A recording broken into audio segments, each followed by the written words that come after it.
Hello friends, എല്ലാവർക്കും നമസ്കാരം. നമ്മുടെ SCERT ഇംഗ്ലീഷ് വൊക്കാബുലറി ഡിസ്കഷനകത്തെ മൂന്നാമത്തെ വീഡിയോയാണ് നമ്മൾ ഇന്ന് ചെയ്യുന്നത്. അപ്പോൾ 5ാം ക്ലാസ്സിലെ SCERT നമ്മൾ ഡിസ്കസ് ചെയ്തുകൊണ്ടിരിക്കുകയാണ്. ഇതിനോടകം തന്നെ ഒരുപാട് പേര് കമൻറ്റുകളിലൂടെ ചോദിച്ചു മലയാളവും കൂടെ ചെയ്യാമോ എന്നുള്ളത്. നമുക്ക് മലയാളം ചെയ്യാം. ആദ്യമേ 5ാം ക്ലാസ്സിൻ്റെ ഇംഗ്ലീഷ് ഒന്ന് കഴിഞ്ഞോട്ടെ, എന്നിട്ട് നമുക്ക് 5ാം ക്ലാസ്സിൻ്റെ മലയാളം ചെയ്യാം, പിന്നെ 6ാം ക്ലാസ്സിലോട്ട് വരാം. അങ്ങനെ നമുക്കൊരു ഓർഡറിൽ പോകാം. ഈ പ്രശ്നം എന്നാന്ന് ചോദിച്ചു കഴിഞ്ഞാലേ, നമുക്കെല്ലാം അങ്ങ് ഒരുമിച്ച് കിട്ടണമെന്നുള്ളൊരു ആഗ്രഹമാണ്. അതിൻ്റെ ഒരു റിസൾട്ട് എന്താണെന്ന് ചോദിച്ചു കഴിഞ്ഞാൽ ഏറ്റവും അവസാനം വരുമ്പോഴത്തേക്കിനും ഒന്നും ഇല്ലാതായി പോകും. അതാണ് സത്യത്തിൽ നടക്കാനായിട്ട് പോകുന്നത്. നമ്മളിപ്പോൾ ബസ്സിൽ യാത്ര ചെയ്യാനായിട്ട് കയറിക്കഴിഞ്ഞാൽ ബസ്സിലോട്ട് കയറുമ്പം തൊട്ട് നമ്മൾ വാച്ചിലോട്ട് നോക്കും, അല്ലെങ്കിൽ നമ്മുടെ ഫോൺ എടുത്തിട്ട് നോക്കും. സമയമല്ലേ, എപ്പോൾ ചെല്ലും? 10 പേരോട് ചോദിക്കും ബസ്സായി ഇരിക്കുന്നു, ഇതെപ്പോൾ ചെല്ലും. നമ്മൾ എത്ര കണ്ട് കിടന്ന് പറഞ്ഞു കഴിഞ്ഞാൽ അത് ചെല്ലേണ്ട സമയത്ത് എന്ത് ചെയ്യുള്ളൂ, അത് ചെല്ലത്തുള്ളൂ എന്ന് പറഞ്ഞ പോലെയാണ്. നമ്മൾ അവിടുന്ന് ഇവിടുന്ന് എല്ലാം വാരിക്കോരി ഇട്ടിട്ട് ഒന്നും അവസാനം ഇല്ലാത്ത രീതിയിലേക്ക് ആക്കാതെ ചെയ്യുന്ന കാര്യങ്ങൾ വൃത്തിയായിട്ട് നമ്മൾ ചെയ്യാനായിട്ട് എന്ത് ചെയ്യണം, നമ്മൾ പരിശ്രമിക്കണം.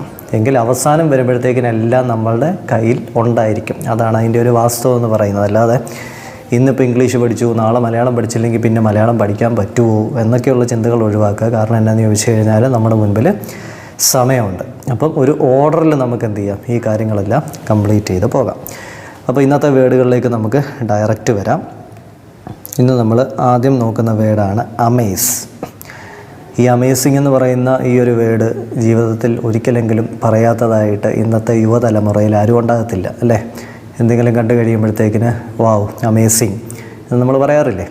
അപ്പോൾ അമേസ് എന്ന് പറഞ്ഞു കഴിഞ്ഞാൽ നമ്മൾ മലയാളത്തിൽ അർത്ഥം മനസ്സിലാക്കിയിരിക്കുകയാണെങ്കിൽ മനസ്സിലാക്കേണ്ട കാര്യം, ഒരു കാഴ്ച കാണുന്ന സമയത്ത് ആ കാണുന്ന കാഴ്ച നമ്മുടെ മനസ്സിനെ അല്ലെങ്കിൽ നമ്മുടെ കണ്ണുകളെ ഒരു പ്രത്യേക രീതിയിൽ ആകർഷിക്കപ്പെടുന്നുണ്ടെങ്കിൽ നമ്മളവിടെ പ്രയോഗിക്കുന്ന ഒരു പദമാണ് എന്താ, അമേസ് എന്ന് പറയുന്നത്. അതിനെ മലയാളത്തിൽ പറയുകയാണെന്നുണ്ടെങ്കിൽ വിസ്മയിപ്പിക്കുക അല്ലെങ്കിൽ ആശ്ചര്യപ്പെടുത്തുക എന്നൊക്കെ പറയുന്ന മീനിങ്ങുകളാണ് അവിടെ വരുന്നത്. അപ്പോൾ അതിൻ്റെ ഇംഗ്ലീഷിൽ തന്നിരിക്കുന്ന ആ ഒരു എക്സ്പ്ലനേഷൻ നോക്കുക. To surprise somebody very much, the tourist were amazed by the beauty of Taj Mahal, അല്ലേ? എന്ന് പറഞ്ഞു കഴിഞ്ഞാൽ താജ്മഹൽ കണ്ടു കഴിയുമ്പോഴത്തേക്കിന് ടൂറിസ്റ്റിന് എന്തോ ഒരു ആശ്ചര്യം ഉണ്ടാകുന്നു. മറ്റുള്ള കാര്യങ്ങൾ കാണുന്നത് പോലെയല്ല, എപ്പോഴും അവർ കാണുന്ന ഒരു സാധനമല്ല. പ്രത്യേക ഒരു സാധനം കാണുമ്പോൾ പ്രത്യേകം നമ്മുടെ മനസ്സിലോട്ട് എന്ത് ചെയ്യുന്നു, ഒരു പ്രത്യേക ഒരു തോന്നൽ ഉളവാക്കുന്നു. അപ്പോൾ ആ ഒരു സാഹചര്യത്തിൽ നമ്മൾ ഉപയോഗിക്കുന്ന ഒരു വേർഡാണ് അമേസ് എന്ന് പറയുന്നത് കേട്ടോ, അമേസ്. അപ്പോൾ ഓർത്തിരിക്കുക, അർത്ഥം വിസ്മയം അല്ലെങ്കിൽ ആശ്ചര്യം എന്നൊക്കെ പറയും. ഇംഗ്ലീഷിൽ അതിനെ ഡിഫൈൻ ചെയ്യുകയാണെന്നുണ്ടെങ്കിൽ ടു സർപ്രൈസ് സംബഡി. ഓക്കെ, മറ്റുള്ളവരെ സർപ്രൈസ് ചെയ്യിക്കുക, അല്ലേ?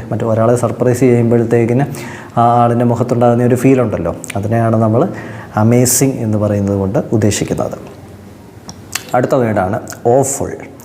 ഓഫുൾ എന്ന് പറഞ്ഞ വേർഡിൻ്റെ അർത്ഥം വെരി ബാഡ് ഓർ അൺപ്ലസൻറ്റ് എന്ന് നമുക്ക് പറയാൻ പറ്റും. എന്ന് പറഞ്ഞു കഴിഞ്ഞാൽ ഒരു മൂഡ് ഇല്ലാത്ത ഒരവസ്ഥ അല്ലെങ്കിൽ ഒരു സന്തോഷമില്ലാത്ത ഒരു അവസ്ഥയെ നമ്മൾ വിളിക്കുന്നതാണ് ഓഫുൾ എന്ന് പറയുന്ന വേർഡ് കൊണ്ട് ഉദ്ദേശിക്കുന്നത് കേട്ടോ, ഓഫുൾ. മൂന്നാമത്തേതാണ് ബാഷ്ഫുള്ളി.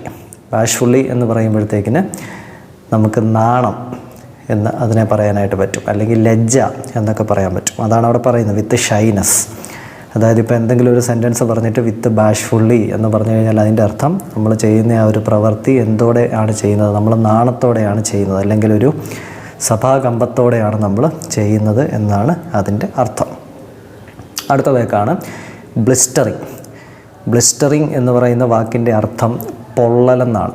പൊള്ളലേൽക്കുക എന്നൊക്കെ പറയാനായിട്ട് സാധിക്കും കേട്ടോ. അപ്പം ഓർത്തിരിക്കാൻ എളുപ്പം എന്ന് വെച്ചാൽ ബ്ലിസ്റ്റ് ബ്ലാസ്റ്റ് എന്നൊക്കെ നമുക്ക് ഓർക്കാമല്ലോ. ബോംബ് ബ്ലാസ്റ്റ്, അല്ലേ? ഇപ്പോൾ ബോംബ് ബ്ലാസ്റ്റ് ഉണ്ടായിക്കഴിഞ്ഞാൽ എന്ത് സംഭവിക്കും?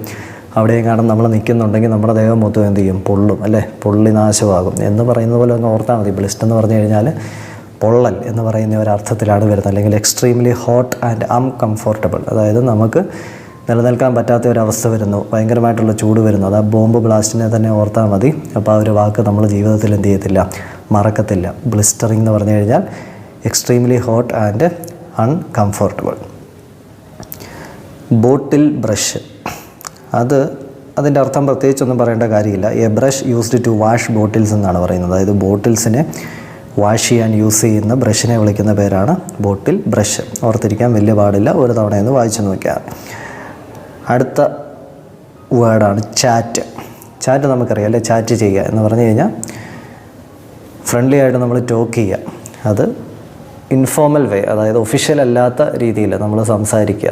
അല്ലെങ്കിൽ പ്രധാനമായിട്ടും ചാറ്റ് എന്ന് പറയുന്ന വാക്ക് ഉപയോഗിക്കുന്നത് ഇൻ്റർനെറ്റ് വഴി മറ്റുള്ള ആളുകളുമായിട്ട് സംസാരിക്കുമ്പോൾ നമ്മൾ ഉപയോഗിക്കുന്ന ഒരു വാക്കാണ് ചാറ്റ് എന്ന് പറയുന്നത്. അപ്പോൾ ചാറ്റ് എന്ന് പറഞ്ഞാൽ ഉദ്ദേശിക്കുന്നത് ഇത്രയേ ഉള്ളൂ, to talk in a friendly manner by a way of informal way, അതായത് ഒരു ഫോർമാലിറ്റി ഇല്ലാതെ ഒരു ഫ്രണ്ട്ലി, ഒരു സൗഹൃദപരമായിട്ട് നമ്മൾ സംസാരിക്കുന്നതിനെയാണ് ചാറ്റ് ചെയ്യുക എന്ന് പറയുന്നത്.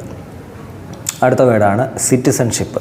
സിറ്റിസൺഷിപ്പ് എന്ന് പറഞ്ഞു കഴിഞ്ഞാൽ പൗരത്വം എന്നാണ് അതിൻ്റെ അർത്ഥം, അല്ലേ? പൗരത്വം എന്ന് പറഞ്ഞു കഴിഞ്ഞാൽ ഉദ്ദേശിക്കുന്നത് എന്താണ്? ഇപ്പോൾ ഒരു രാജ്യം, ആ രാജ്യത്തിൽ നമുക്ക് വസിക്കാനായിട്ടുള്ള നിയമപരമായിട്ടുള്ള ആ ഒരു അവകാശത്തെയാണ് നമ്മൾ എന്ത് വിളിക്കുന്നത്? പൗരത്വം എന്ന് വിളിക്കുന്നത്. അപ്പോൾ അത് പ്രത്യേകിച്ച് നമ്മൾ പഠിക്കേണ്ട ആവശ്യമില്ല, ഒരുപാട് തവണ നമ്മളിങ്ങനെ കേട്ട് മറന്ന ഒരു വാക്കാണ് സിറ്റിസൺഷിപ്പ്. അടുത്തൊരു വാക്കാണ് ക്ലെയിം. ക്ലെയിം എന്ന് പറയുന്ന വാക്കിൻ്റെയും ഒരു അർത്ഥം എന്ന് പറയുന്നത് അവകാശം എന്ന് തന്നെയാണ്. ക്ലെയിം ചെയ്യുക എന്ന് നമ്മൾ പറയത്തില്ലേ? ഇപ്പം എന്തെങ്കിലുമൊക്കെ അപകടം ഉണ്ടായാൽ ഇൻഷുറൻസ് ക്ലെയിം ചെയ്യുക എന്ന് പറയും. എന്ന് പറഞ്ഞു കഴിഞ്ഞാൽ നമ്മളുടെ ആ ഒരു അവകാശത്തെ നമ്മൾ നേടിയെടുക്കുന്നതിനെയാണ് നമ്മളെന്ത് പറയുന്നത്? ക്ലെയിം ചെയ്യുക എന്ന് പറയുന്നത്. അല്ലെങ്കിൽ നഷ്ടപരിഹാരം എന്നുള്ള ഒരു അർത്ഥത്തിൽ നമുക്ക് ക്ലെയിം എന്ന് പറയുന്ന വാക്കിനെ ഉപയോഗിക്കാം. നഷ്ടപരിഹാരം നേടുക. അർത്ഥം അവിടെ തന്നിരിക്കുന്നത് നോക്കുക, to demand or ask for something, അല്ലേ?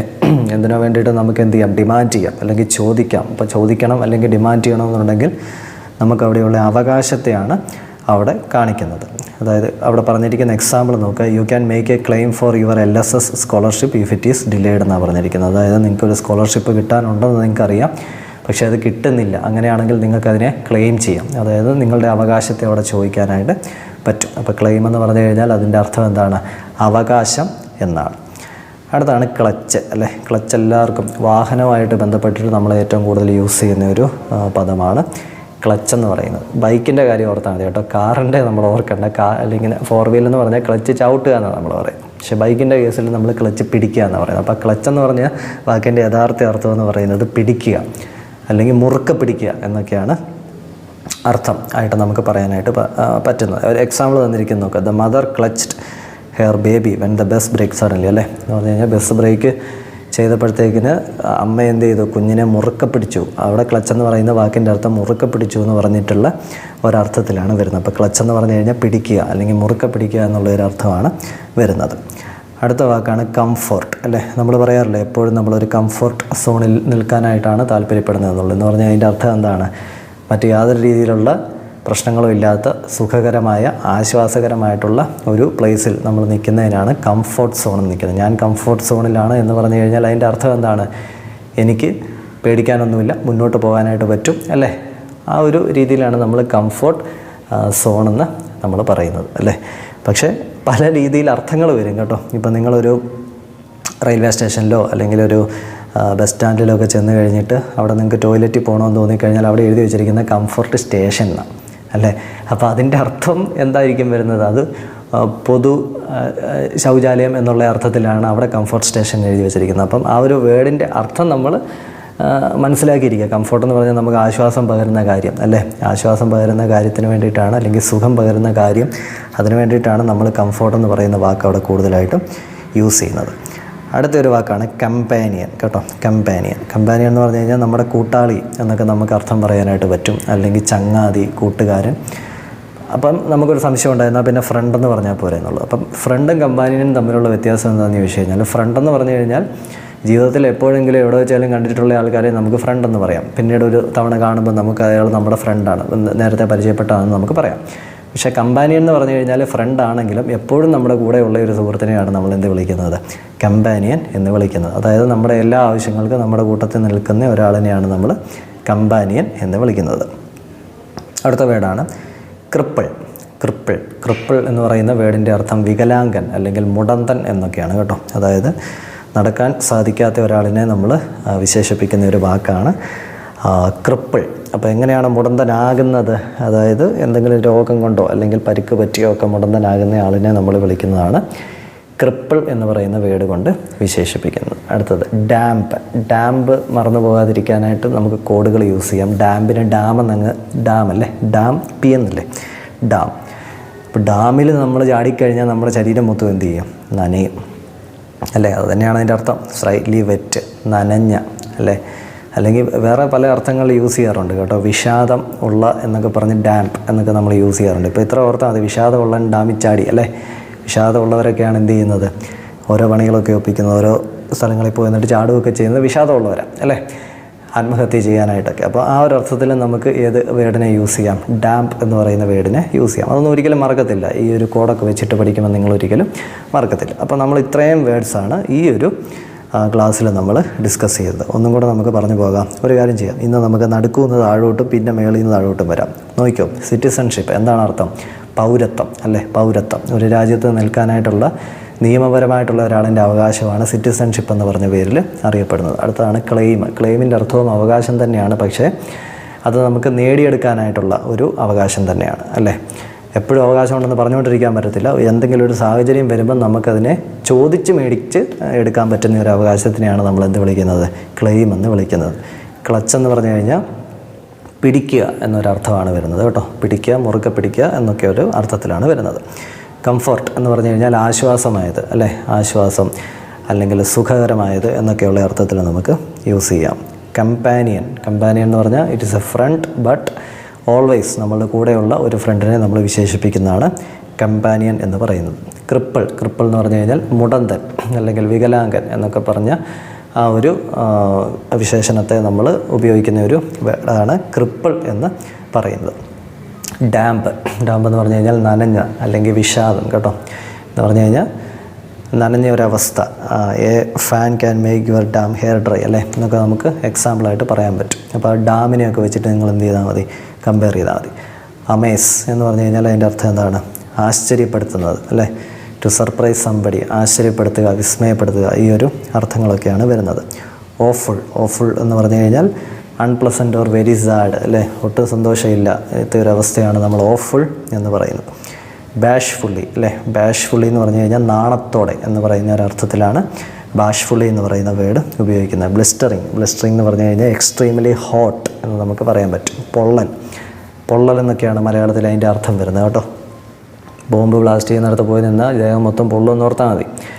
ബോട്ടിൽ ബ്രഷ്, അതായത് ബോട്ടിൽസിനെ വാഷ് ചെയ്യാനായിട്ട് യൂസ് ചെയ്യുന്ന ബ്രഷിനെ വിളിക്കുന്നതാണ് ബോട്ടിൽ ബ്രഷ്. ചാറ്റ്, ഫ്രണ്ട്ലി മാനറിൽ ഒരു ഒഫീഷ്യൽ അല്ലാത്ത രീതിയിൽ നമ്മൾ മറ്റൊരാളുമായിട്ട് സംസാരിക്കുന്നതിനെയാണ് ചാറ്റ് എന്ന് നമ്മൾ പറയുന്നത്. അപ്പോൾ ഇത്രയും വേർഡ്സാണ് നമ്മൾ ഇന്നത്തെ ഈ ഒരു ക്ലാസ്സിൽ ഡിസ്കസ് ചെയ്തത്. തീർച്ചയായിട്ടും കഴിഞ്ഞ 2 ക്ലാസ്സുകളിലെ കാര്യങ്ങളും ഈ ഒരു ക്ലാസ്സിലെ കാര്യങ്ങളും അപ്ഡേറ്റ് ചെയ്ത് വെക്കുക. അപ്പം ഈ ഒരു കണ്ടൻറ്റ് ഇഷ്ടമായെങ്കിൽ തീർച്ചയായിട്ടും മറ്റുള്ളവർക്ക് ഷെയർ ചെയ്ത് കൊടുക്കണം, നിങ്ങളുടെ കമൻറ്റുകൾ ഇടണം, ലൈക്ക് ചെയ്യണം. ഓക്കെ, അപ്പം അടുത്ത വീഡിയോയിൽ നമുക്ക് വീണ്ടും കാണാം. Good bye.